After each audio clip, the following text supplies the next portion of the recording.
Hello, everyone. Today's story is related to emotions, and I believe you'll gain some insights after hearing it. It's about a person named W who was waiting in line for breakfast at his company's cafeteria. Feeling bored, he glanced around and noticed his female colleague, Miss C, sitting alone in the breakfast place. Initially, W thought about going over to say hello, but he saw that Miss C's husband was also there, and they seemed to be arguing. Miss C's husband was standing there, talking incessantly, while Miss C had a tired look, kept her head down, and continued eating. W felt that the atmosphere was awkward and didn't want to intrude. When W finished buying breakfast and turned to leave, he couldn't help but glance in Miss C's direction one more time. At that moment, he coincidentally made eye contact with Miss C's husband, which made W feel uneasy. He thought, this couple is arguing, and I'm here, it's so awkward. He gave a wry smile, turned, and walked away. When W returned to the office later that day, he heard some shocking news. His colleagues were collecting funds for Miss C's funeral. Perplexed, W asked what had happened, and his colleagues informed him that Miss C's husband had tragically died in a car accident a few weeks ago. This revelation shocked W to his core because he had just seen Miss C's husband earlier in the cafeteria. Could he have mistaken someone else for him? W couldn't explain it, so he tried to console himself. However, strange things started happening to him. Whenever W was alone, he felt like someone was following him, but when he turned around, there was nothing there. After about a week, the company organized a gathering to comfort Miss C. They went out to eat and sing karaoke. Initially, everything seemed normal, but when they got to the KTV, something odd occurred. W kept seeing a blurry figure in a corner of the KTV room.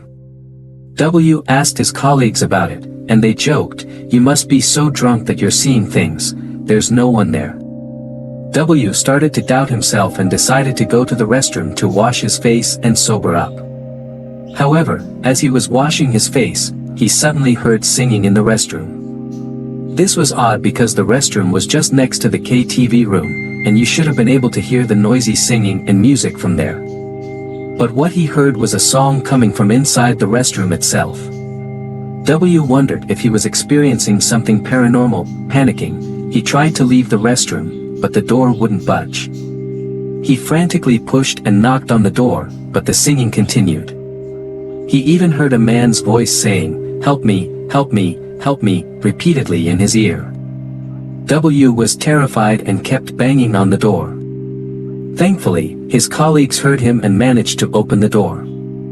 Strangely, as soon as the door opened, the sounds of the noisy karaoke room flooded in, and the singing and voices stopped.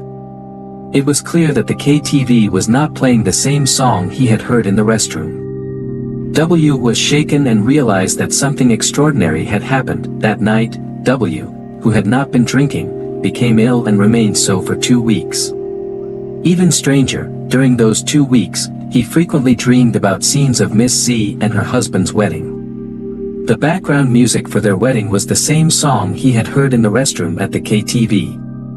Later in his dreams, he saw them arguing vehemently, their faces red with anger. Then, he dreamt of Miss C's husband driving off in anger and getting into a fatal car accident on a highway, a gruesome and horrifying scene.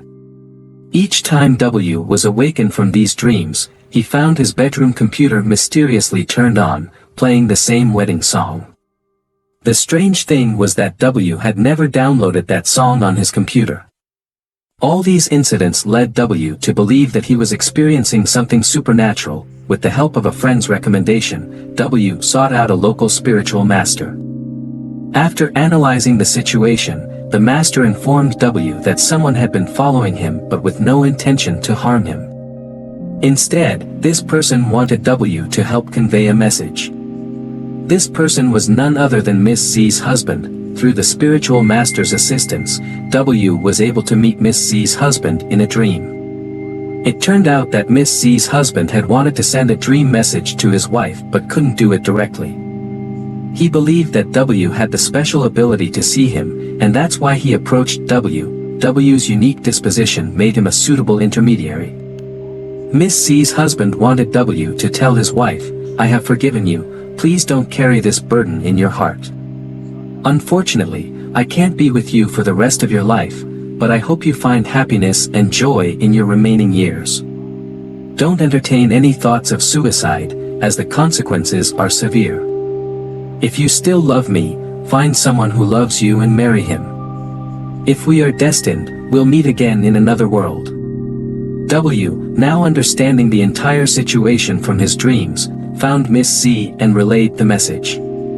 At first, Miss C didn't believe him, but when W mentioned the song from their wedding, which held many secrets between them, she finally trusted him. After hearing her husband's message, Miss C accepted it and agreed to live her life as he wished. From that point on, W no longer experienced strange occurrences, and he couldn't help but feel the depth of love and emotion that had transpired between Miss C and her husband in their otherworldly communication. This story teaches us that sometimes, it's best to step back and not engage in heated arguments, whether with a loved one or a family member. Arguments can harm relationships, and in more severe cases, lead to tragic consequences. We hope that such tragedies never occur in our lives. Alright, let's move on to the next story.